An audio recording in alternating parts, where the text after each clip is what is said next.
Nitong November 13 lamang mga bossing ay muli nga pong nagpakitang gilas sa ibabaw ng ring ang 44 anyos, dating 2 times gold medalist at dating 2 division world champion na si Guillermo El Jacal Regundo. Nang iligpit nga po nitong si El Jacal sa loob lamang ng round 1 ang tubong Dominican Republic na si Dennis Aguero Arias. Dahil nga po sa napaka-impresibong panalo na yan ni El Jacal mga bossing, nasungkit nga po niya ang WBC International Super Bantamweight. Dahil dyan mga bossing ay agaran nga pong hinamon nitong si El Jacal Regundo si Naoya Inoue. Wika nga po nitong si El Jacal ay tatalunin nga raw niya si Naoya Inoue sa Amerika. Ibig sabihin nga po nitong si Regundo mga bossing ay di ito dadayo sa Japan. Sa ngayon ay wala pa namang sagot dyan si Naoya Inoue sa panghahamon nitong si El Jacal. Sa ibang balita naman mga boss, matapos nga po mag-viral ni Cuadro Alas Casimero sa Yahoo Japan nitong nakaraang araw lamang. Dahil nga po yan sa ipinost ni Cuadro Alas, "It's my boy,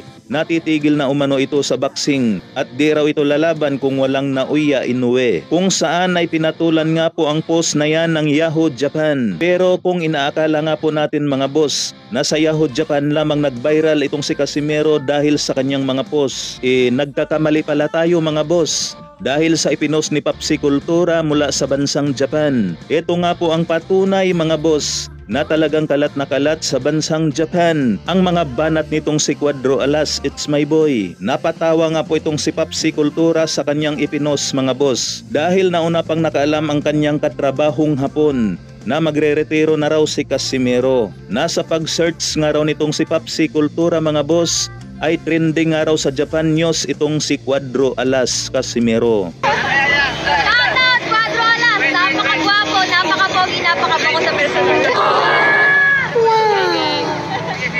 Cuadro Alas lang malakas.